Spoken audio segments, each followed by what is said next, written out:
Pie diagram. A pie diagram is also a component diagram, but unlike a bar diagram, here it is a circle whose area is proportionally divided among the components it represents. It is also called a pie chart. The circle is divided into many parts as there are components. By drawing straight lines from center to circumference, pie charts usually are not drawn with absolute values of the category. The values of each category are first expressed as percentage of the total value of all categories. A circle in a pie chart, irrespective of its value of radius, is throughout of having 100 equal parts of 3.5 या 3.6 degree. कहने का मतलब ये हुआ कि हम total circle जो हम जानते हैं कि वो 360 डिग्री का होता है, as the whole circle is of 360 degree measure, पूरे सर्किल को हम 100 पार्ट्स में डिवाइड कर लेते हैं। 100 पार्ट को लेना मतलब परसेंटेज में हम शो करते हैं। तो 100 is equal to 360 degree, 100 part is equal to 360 degree, therefore 1 part is equal to what? 360 upon 100, that is 3.6 degree। अगर 1 point आपको शो करना है, 1 part शो करना है तो आप 3.56 डिग्री लेंगे। उसी तरह से अगर आपको 10 part शो करना है तो आप 3.6 इंटू 10 अर्थात 36 डिग्री लेंगे। अगर आपको 25 पार्ट शो करना है तो आप 90 डिग्री लेंगे। आपको 50 पार्ट शो करना है तो आप 180 डिग्री लेंगे। 75 पार्ट शो करना है तो आप 270 डिग्री लेंगे और पूरा शो करना है तो आप 360 डिग्री लेंगे। इस तरह से इसको हम डिवाइड कर लेते हैं। It may be interesting to note that data is represented by a component bar diagraph can also be represented equally well by a pie chart, the only requirement being that absolute values of the components have to be converted into percentage before they can be used for a pie diagram।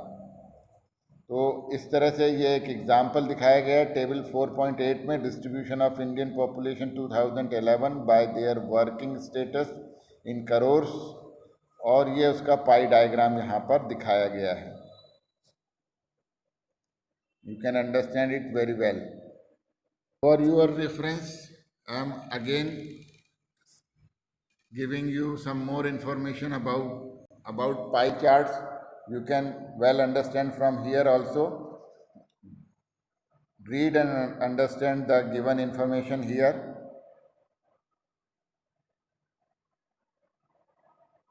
What is a pie chart? Pie chart is a circular chart divided into vase-like sectors illustrating proportion.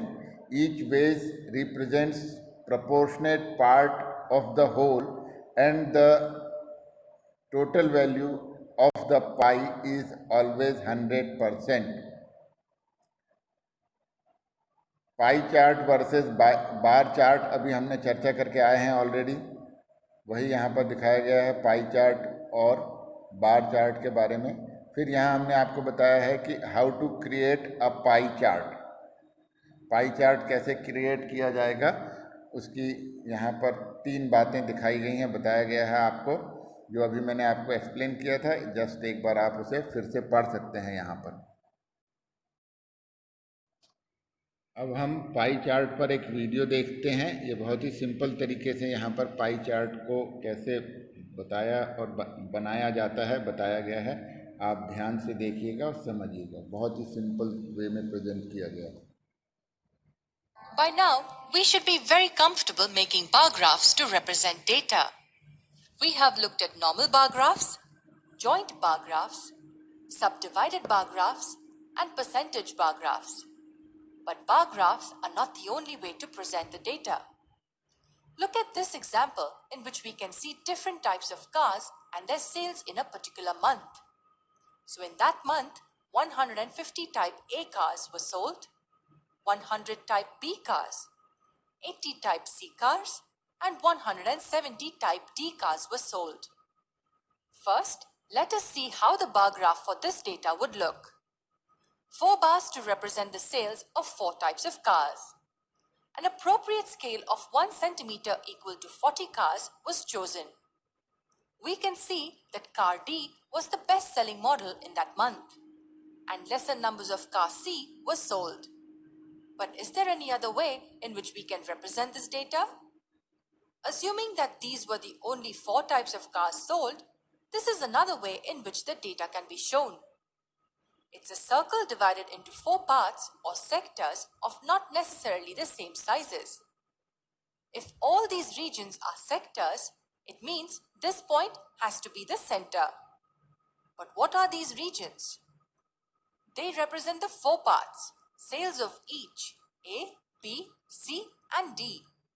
Do not worry about how we drew this. We will see that soon. Just try to understand the logic first. Assume this entire circle represents the total number of car sales. These 4 sum up to 500. 500 cars were sold that month. This region A represents 30% of the total sales, which is 150 cars. How did we get this 30%? 150 divided by 500 multiplied by 100, and that's 30%. In the same way, B represents 20%, which is 100 cars. C represents 16%, which is 80 cars. And D represents 34%, that is 170 cars. 150 is 30% of 500. 100 is 20% of 500. 80 and 170 are 16 and 34% respectively. The region A covers 30% of the entire circle. Region B covers 20% of the entire circle. And region C and D represent 16 and 34% of the entire circle. We use a circle to represent the total and make parts of it to represent each category. This type of representation is called a pie chart.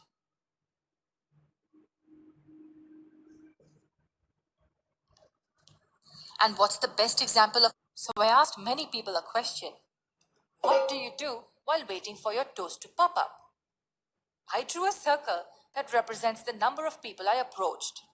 Around 4% of the people told me that they get butter, but then I thought I should make one myself. So I asked many people a question. What do you do while waiting for your toast to pop up? I drew a circle that represents the number of people I approached. Around 4% of the people told me that they get butter and cutlery out. 2% of the people told me that they clean up the kitchen. And you will not believe that the remaining 94% told me that they just stare at the toaster. Isn't that true with us too? A few people were asked to categorize the content of a pop song. A circle was drawn to represent the entire content. Around 2% was actual lyrics. 25% was the word yay. 30% was the word ooh. And the remaining was the word baby. This was just a funny way to understand pie charts. We will look at a couple of serious examples in our other videos.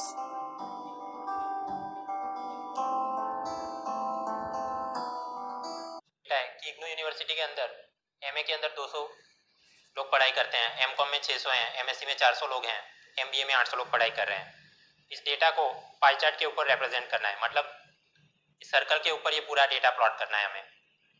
जब भी pie chart बनाना हो तो हमें एक 5 step का procedure follow करना चाहिए। ये 5 स्टेप हैं। सबसे पहले टोटल निकालिए, बाद में परसेंटेज निकालिए, उसमें से डिग्री निकालिए, डिग्री को अरेंज कीजिए और उसे लेबल कर दीजिए और प्लॉट कर दीजिए। टोटल निकालते हैं, मतलब ये हाँ ठीक है, हर एक कोर्स के अंदर इतने इतने लोग पढ़ाई कर रहे हैं, लेकिन यूनिवर्सिटी के अंदर टोटल नंबर ऑफ स्टूडेंट्स कितने हैं, मतलब इन सभी का addition, this plus this plus this plus this. तो ये होगा 2 और 6 8, 8 और 4 12, 12 और 8 20, मतलब 2000 लोग इस यूनिवर्सिटी के अंदर कुल पढ़ाई करते हैं। पहला स्टेप कंप्लीट हुआ। अभी सेकंड स्टेप, परसेंटेज फाइंड कीजिए। मतलब एक कॉलम नया बनाइए आप परसेंटेज का, और ये एमए के अंदर टोटल नंबर ऑफ स्टूडेंट्स के कितने परसेंट लोग एमए की पढ़ाई करते हैं, कितने परसेंट लोग एमकॉम में हैं, कितने एमएससी में, ये परसेंटेज हमने फाइंड करना है। परसेंटेज कैसे फाइंड करते हैं, देखिए एमए का निकालते हैं। तो परसेंटेज मतलब एमए के अंदर कितने लोग पढ़ाई करते हैं, 200।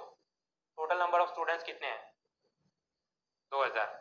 और क्योंकि परसेंटेज निकालना है इसलिए 100 के साथ मल्टीप्लाई करेंगे। तो ये होगा 0 0 कट, ये भी 0 कट, 10 टाइम्स 2 इज 20। मतलब इस यूनिवर्सिटी के टोटल स्टूडेंट्स में से 10% स्टूडेंट्स एमए का कोर्स करते हैं। उसी प्रकार एमकॉम का निकालते हैं, ये होगा 30%, फिर ये होगा 20%, और ये होगा 40%। ये तो आप कैलकुलेटर की मदद से निकाल सकते हैं। ये हमारा सेकंड स्टेज पूरा हुआ, परसेंटेज भी हमने निकाल लिया। तो हमने सबसे पहले टोटल फाइंड किया, टोटल की मदद से परसेंटेज निकाले। अभी परसेंटेज की मदद से डिग्रीज निकालेंगे, क्योंकि सर्कल के ऊपर प्लॉट करना है तो हम डिग्री की मदद से एंगल बना के प्लॉट कर सकते हैं। ये परसेंटेज को डायरेक्टली यहाँ नहीं रख सकते। तो ये परसेंटेज को डिग्री में कैसे कन्वर्ट करें, तो आप गौर कीजिए, टोटल मिला के परसेंटेज होते हैं हमेशा 100%, और एक सर्कल के ऊपर कुल मिला के 360 डिग्रीज होती है। यानी कि 100% इज इक्वल टू 360 डिग्रीज। तो फिर ये 10% is equal to how many degrees. इस प्रकार से हम कैलकुलेशन करें,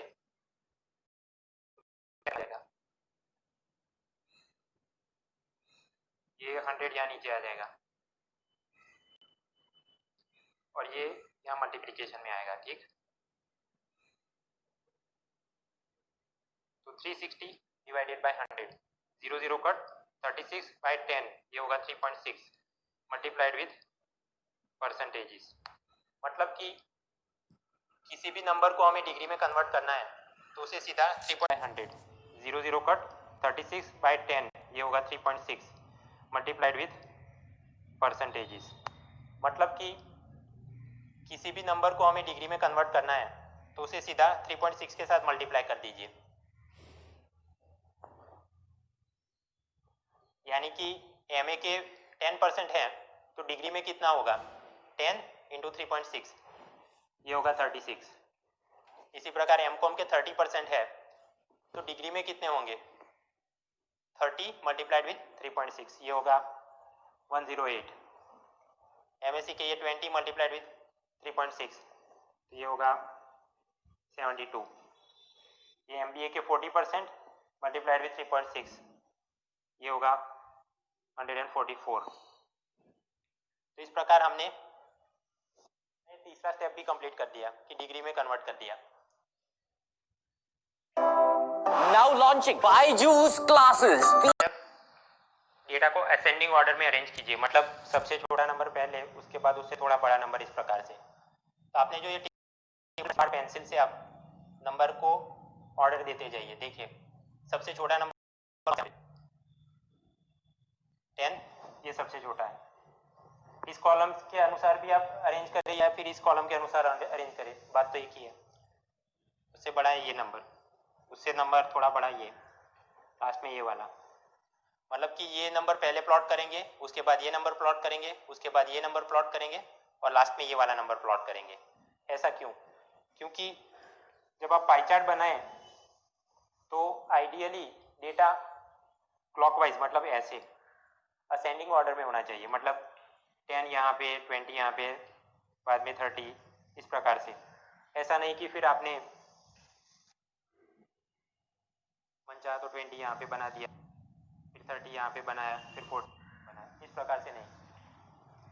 असेंडिंग ऑर्डर में डेटा चलना चाहिए, क्लॉकवाइज या फिर एंटी क्लॉकवाइज भी। तो इन सभी डिग्रीज को अब हम इस सर्कल पे प्लॉट करेंगे। ये सर्कल का सेंटर है, मान लीजिए कि ये एक वॉल क्लॉक है, तो 12 यहाँ पे बजेंगे। तो यहाँ से मैं एक लाइन खींच लेता हूँ सेंटर की तरफ। अभी अपना प्रोट्रैक्टर यूज करके मैं सबसे पहला नंबर प्लॉट करूंगा। पहला ये कितने डिग्री है, 36, मतलब यहाँ तक।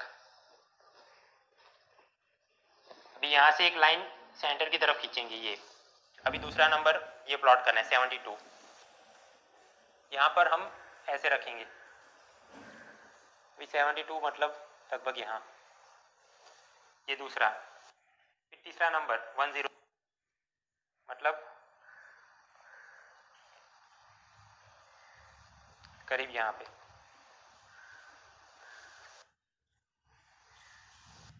चौथा नंबर प्लॉट करने की ज़रूरत नहीं है क्योंकि जो बचा वो सभी फोर्थ में आ गया। तो ये लेबलिंग अब करेंगे। फर्स्ट था एमए,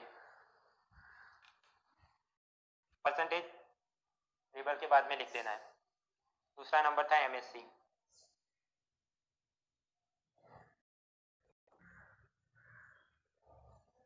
तीसरा था एमकॉम 30%, और चौथा एमबीए, ये था अपना 40%। इसके बॉटम पे ये किसका आपने पाई चार्ट बनाई वो लिखना है।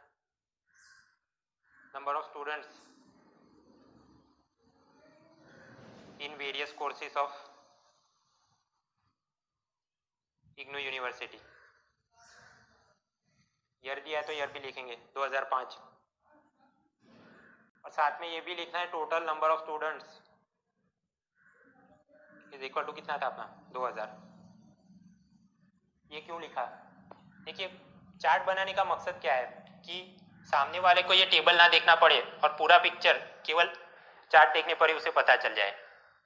तो यदि आप टोटल नंबर ऑफ स्टूडेंट्स यहाँ नहीं लिखेंगे तो उसे पूरा पिक्चर पता नहीं चल सकता। मतलब कि वो ये देख सकता है कि हाँ एमए के अंदर 10% थे, लेकिन एब्सोल्यूट वैल्यू क्या था, कितने लोग पढ़ाई कर रहे थे। तो फिर हाँ उसे पता है, तो देखने की ज़रूरत ना पड़े, इसलिए हम ये पाई चार्ट बना रहे हैं। फिर से प्रोसेस रिव्यू कर लेते हैं। सबसे पहले हमने टोटल निकाला कि कितने स्टूडेंट्स पढ़ाई करते थे। उसकी मदद से हमने परसेंटेज फाइंड किया कि हर एक कोर्स में कितने लोग पढ़ाई करते हैं परसेंटेज वाइज। उसके बाद हमने डिग्री फाइंड किया कि ये 10% है तो सर्कल के ऊपर डिग्री में कितना होगा, मतलब कि हर एक नंबर को हमने 3.6 के साथ मल्टीप्लाई किया और ये वाला कॉलम बनाया। फिर इस डेटा को हमने असेंडिंग ऑर्डर में अरेंज कर दिया, मतलब छोटा नंबर पहले उससे बड़ा बाद में, इस प्रकार से। फिर एक सर्कल ड्रॉ किया, उसके अंदर ये नंबर प्लॉट किए क्लॉकवाइज असेंडिंग ऑर्डर में, मतलब छोटा नंबर पहले उससे बड़ा बाद में उससे थोड़ा बड़ा, और लेबल किया इस प्रकार से।